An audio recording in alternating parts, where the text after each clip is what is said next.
कैसे हैं आप लोग? आशा करता हूँ बढ़िया होंगे और तैयारी भी बढ़िया चल रही होगी। तो स्वागत है आपका एक बार फिर से आपके अपने यूट्यूब चैनल एस्पिरेंट्स राइजर पे। और अब हम जुड़ गए नए सेशन में, जिसमें हम लोग सॉल्व करेंगे एसबीआई क्लर्क मेंस का एक्सपेक्टेड पेपर के कुछ क्वेश्चन। ठीक है, इसमें मैं 25 को एग्जाम है तो 2-3 दिन में पूरे 45 क्वेश्चन के आसपास करवाऊंगा। ठीक है, ये एक्सपेक्टेड पेपर का क्वेश्चन है कि पेपर जो है ऐसा ही आएगा। ठीक है, सो आइए स्टार्ट करते हैं बिना डिले के हुए। सो दोस्तों पहला क्वेश्चन देखिए नंबर सीरीज दी गई है।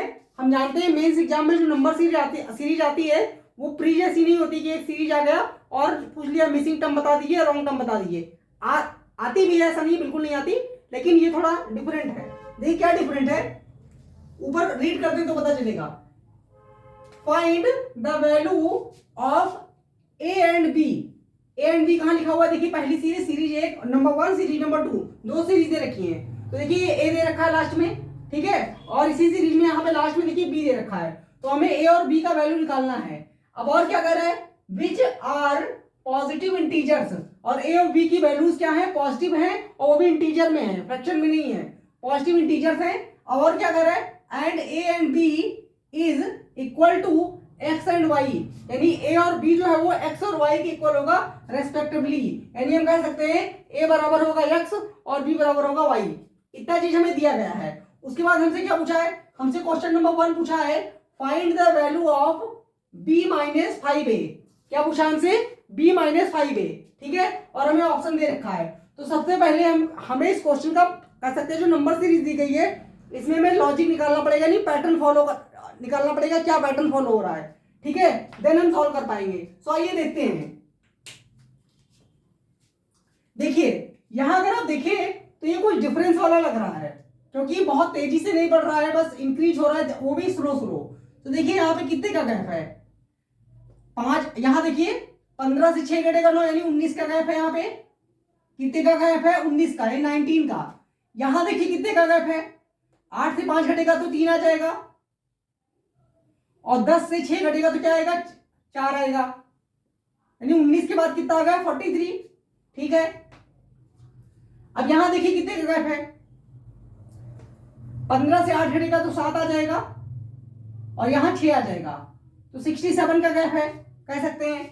ठीक है, कह सकते हैं। अब यहां देखिए 6 से 5 घटेगा तो 1 आएगा, 6 से 7 घटेगा नहीं, 16 से 7 घटेगा तो 9 आएगा, तो 91 आ गया। अब हमें देखना पड़ेगा कि यहां पे कितने का गैप है। तो ऐसे तो कुछ पता नहीं चल रहा,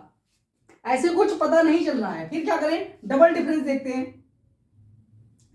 अगर आप डबल डिफरेंस देखोगे तो 13 से 9 गया 4, और 3 से 1 घटा 2, 24 आ गया। यहां पर यहां देखिए कितने का डिफरेंस है, 7 से 3 घटेगा तो 4 आ जाएगा, और 6 से 4 घटेगा 2 आ जाएगा, फिर से 24 आ गया, तो यहां भी 24 होना चाहिए।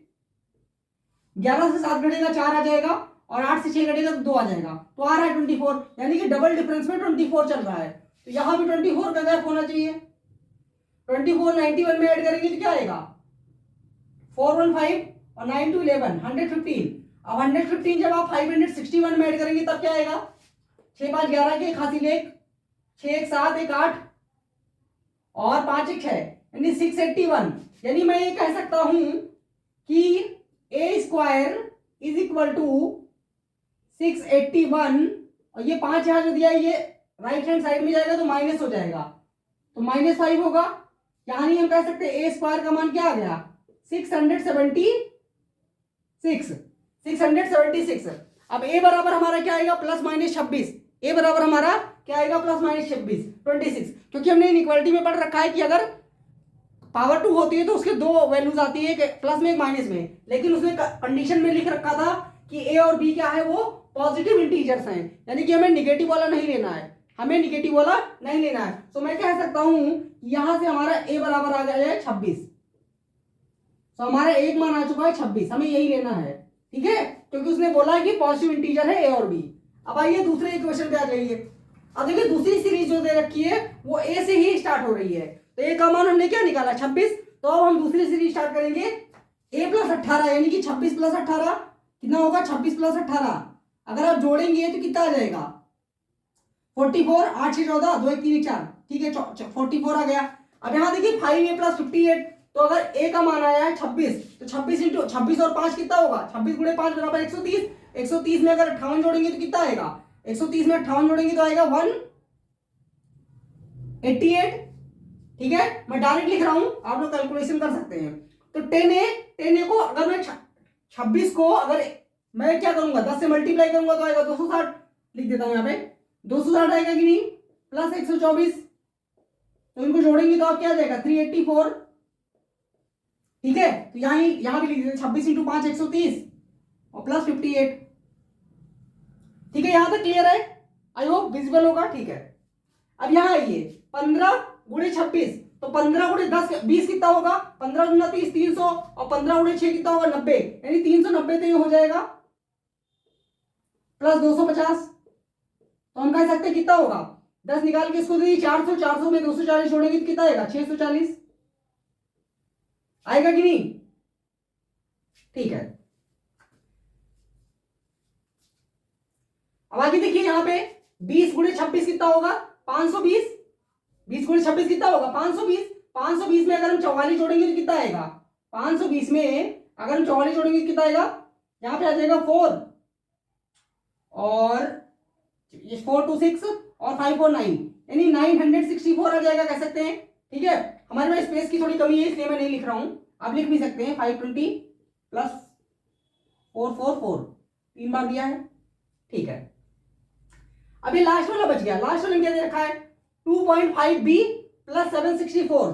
तो अब हमें क्या करना पड़ेगा, अब हमें करना पड़ेगा पैटर्न निकालना पड़ेगा जो अभी हमने निकाला था। तो ये देखते हैं यहाँ पे क्या हो रहा है। यहाँ अगर आप देखें तो तेजी से बढ़ रहा है, लेकिन क्या दुगुना हो रहा है, 2 टाइम तो नहीं हो रहा, 2 टाइम से कम है। तो डिफरेंस ही देखते हैं, डिफरेंस देखिए कितना आएगा, डिफरेंस देखते हैं इनमें 8 में 4 घटा दीजिए 4 आ जाएगा, और 18 से 4 घटेगा तो कितना आएगा 14, तो 144 का डिफरेंस है। इन दोनों के बीच में डिफरेंस देखिए 14 से 8 घटेगा 6, और 8 से 8 घटेगा तो कितना, 8 क्या 8 क्यों बचेगा यहाँ पे 7, 17 से 8 घटेगा तो 9 आ जाएगा, और यहाँ पे 2 से 1 घटेगा 1, तो 144 196 ये जाना पहचाना नंबर है। ये क्या है, जाना पहचाना है ना, क्योंकि ये 12 का स्क्वायर है 14 का स्क्वायर, तो आगे 16 का स्क्वायर होना चाहिए, यानी यहाँ पे 200, 16 का स्क्वायर कितना होता है 256।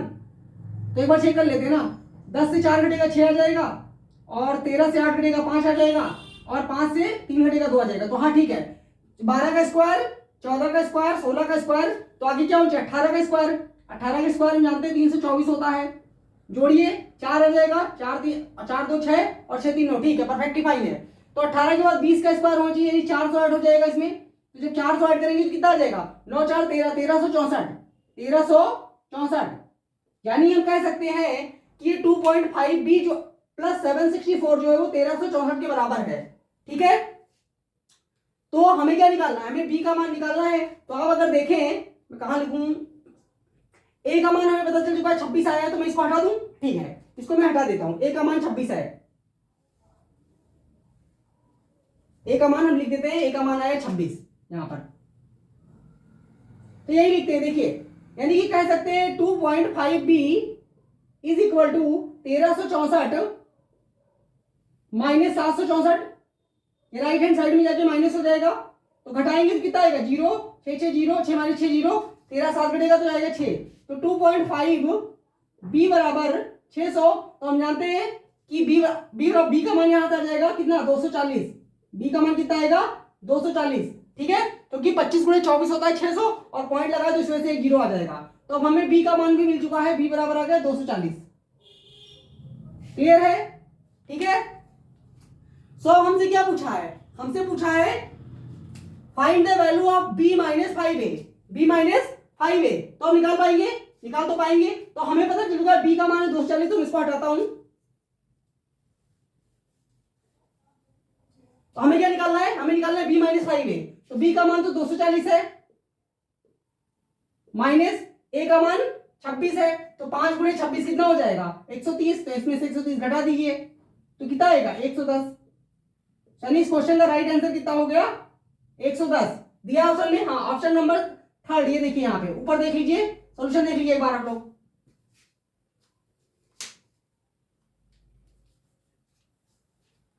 आई होप क्लियर हुआ होगा। अब ये देखिए, इसमें इसमें जो है कह सकते हैं 2 से 3 क्वेश्चन बेस्ड की ये सीरीज होगी। एक बार आपने सॉल्व कर लिया और ये कम से कम 1.5 मार्क्स का तो रहेगा, 1.5 मार्क्स का, तो 4.5 नंबर पक्के। ठीक है, तो आइए और नेक्स्ट क्वेश्चन देखते हैं। तो दोस्तों अगला क्वेश्चन देखिए, ये क्या दिया गया है। मैंने ऊपर का इंस्ट्रक्शन जो लिखा था वो हटा दिया है, क्योंकि सीरीज तो हमने सॉल्व ही कर ली है, तो बस हमें क्वेश्चन का आंसर देना है।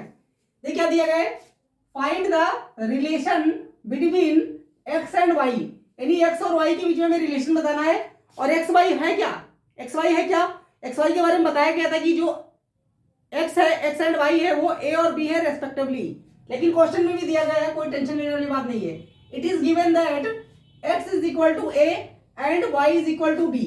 तो एक्स किसके बराबर है, ए के, और वाई किसके बराबर है, बी के बराबर है। तो हमें रिलेशन बताना है। तो देखिए, ए का मान हमने क्या निकाला है, ए का मान तो हमारा 26 आया है, यानी कि हम कह सकते हैं ए का, क्योंकि एक्स ए के बराबर है तो एक्स का मान हो गया 26, और वाई जो है बी के बराबर है तो बी का मान हो गया, यानी वाई का मान हो गया 240। तो हम क्लियरली देख सकते हैं कि वाई जो है वो ग्रेटर है एक्स से, वाई जो है वो एक्स से बड़ा है। That means option number D is the right answer. देख लीजिए सोल्यूशन एक बार, ठीक है। सो आई होप क्लियर होगा, है ना। तो अब आप देखिए, एक बार हमने सीरीज सॉल्व कर ली, 2-3 मिनट में हो जाएगा। आप वहां बनाएंगे क्योंकि समझाने में टाइम लगता है, तो आप 1.5 नंबर के करेंगे, क्वेश्चन हुए तो 3 मार्क्स हो गए। 3 क्वेश्चन है, इसमें एक और क्वेश्चन अभी देख लेते हैं। सो दोस्तों अगला क्वेश्चन देखिए, ये क्या दिया गया है, इसी सीरीज पे बेस्ड तीसरा क्वेश्चन है। Find the largest number which is completely divide the value of A and B without leaving the remainder. यानी कि हमें क्या बताना है, हमें बताना है वो लार्जेस्ट नंबर बताना है जो ए और बी को कंप्लीटली डिवाइड कर दे और रिमाइंडर नहीं बचना चाहिए, रिमाइंडर नहीं बचना चाहिए। तो अब आपको पता चल गया होगा ये क्या है, ये नंबर सिस्टम में जो एलसीएम एचसीएफ दिया होता है उसी पे बेस्ड है ये, ठीक है। यानी कि जब भी लार्जेस्ट नंबर निकालना होता है तो हम क्या निकालते हैं, एचसीएफ यानी कि हाईएस्ट कॉमन फैक्टर। तो हमें बताना है कि 26 और 240 का हाईएस्ट कॉमन फैक्टर क्या होगा, यही तो बताना है। तो देखिए बताते हैं, क्योंकि हम जानते हैं कि 26 को अगर आप फैक्टर करोगे तो क्या आएगा, 2 गुणे 13, ठीक है। और 240 का अगर आप देखो तो 240 के फैक्टर तो बहुत सारे हो जाएंगे, लेकिन अगर आप देखें तो क्या इसमें 13 छिपा हुआ है, 240 में 13 तो नहीं होता है, 13 नहीं होता है। तो अगर आप इसको फैक्टराइज करोगे तो 2 गुणे 120 यही बनेगा, 2 गुणे 120 यही बनेगा ना, ठीक है। तो अब आप देखिए 120 और 13 में कोई भी कॉमन नंबर नहीं है, नहीं कह सकते कोई भी कॉमन फैक्टर नहीं होगा, क्योंकि 13 प्राइम नंबर हम जानते हैं। तो इसका मतलब इस क्वेश्चन का राइट आंसर क्या होगा, 2। इस क्वेश्चन का राइट आंसर क्या होगा, 2, क्योंकि 2 एक ऐसा नंबर है जो 26 को भी डिवाइड कर देगा, रिमाइंडर नहीं आएगा, और 240 को भी डिवाइड कर देगा, रिमाइंडर नहीं आएगा, ठीक है। तो इस क्वेश्चन का राइट आंसर हो गया 2, जो कि एचसीएफ है इन लोगों का, एचसीएफ है ए और बी का, ठीक है। So option number D is the right answer. Solution देख लीजिए आप लोग एक बार।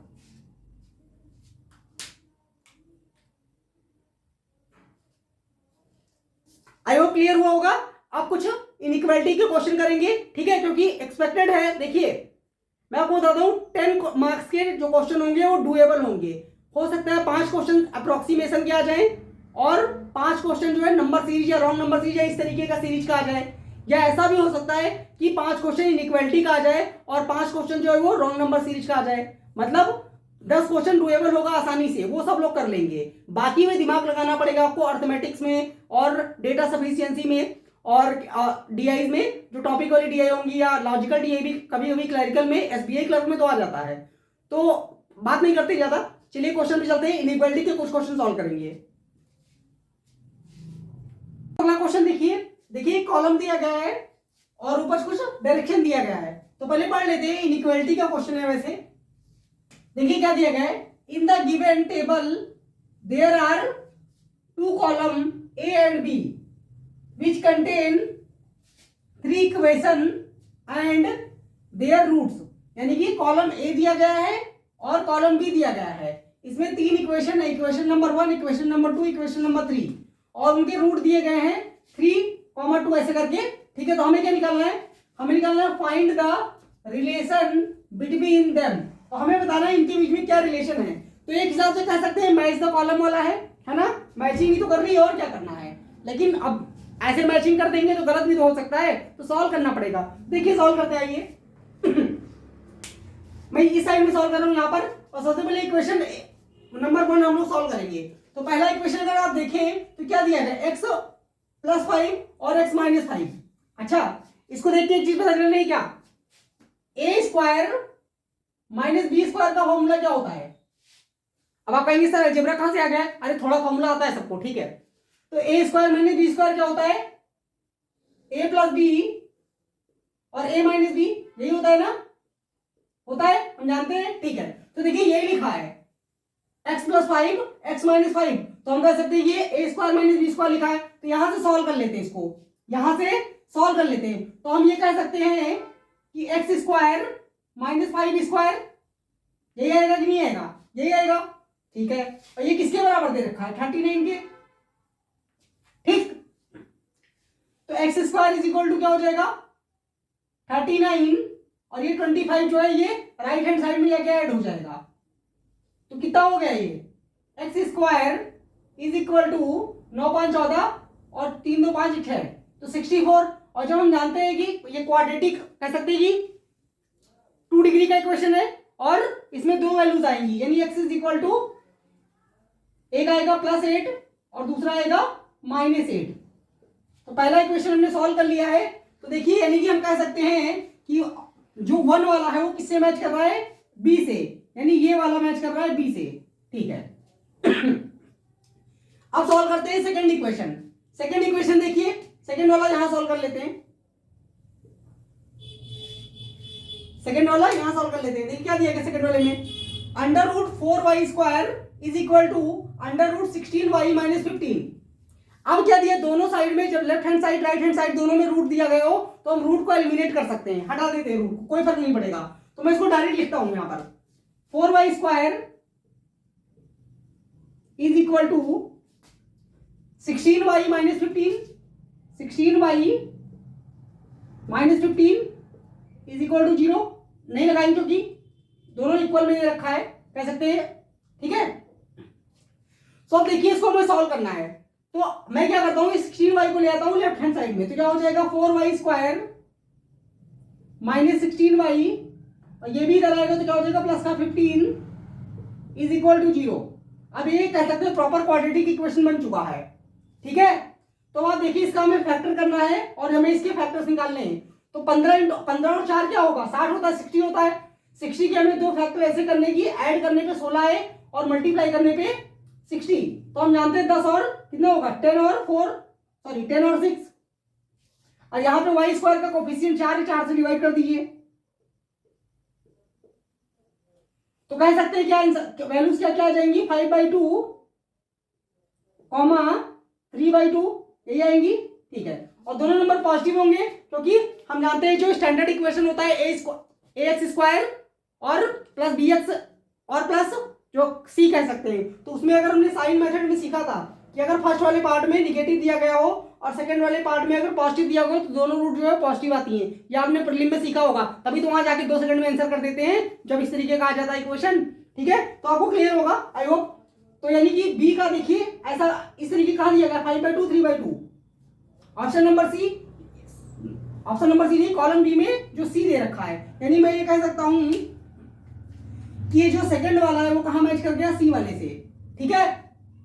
तो अब आंसर दे पाएंगे क्या, पहला मैच कर रहा है बी से, यानी कि फर्स्ट का बी और सेकंड का सी, ठीक है। फोर्थ हो सकता है या फिर फिफ्थ भी तो हो सकता है, फिफ्थ भी हो सकता है। तो हमें सॉल्व करना पड़ेगा तीसरा भी, तो तीसरा भी कर लेते हैं। देखिए तीसरा यही कर देता हूं, ये तो बहुत ही आसान है, ये तो आप जानते हैं आराम से हो जाएगा। z² - 5z + 6, तो ये तो बिल्कुल हलवा है, ठीक है। तो 5z, इसके दो फैक्टर बनेंगे 3 और 2, 3 और 2, ठीक है। और 3 2 कहां दिए रखा है, हाँ ए वाले में दे रखा है। देखिए तो हम कह सकते हैं थर्ड वाला किससे मैच कर गया, थर्ड वाला मैच कर गया ए से, ठीक है। तो इसका मतलब कौन सा ऑप्शन करेक्ट है, option number 5 is the right answer, option number 5 right है। देख लीजिए आप लोग सोल्यूशन।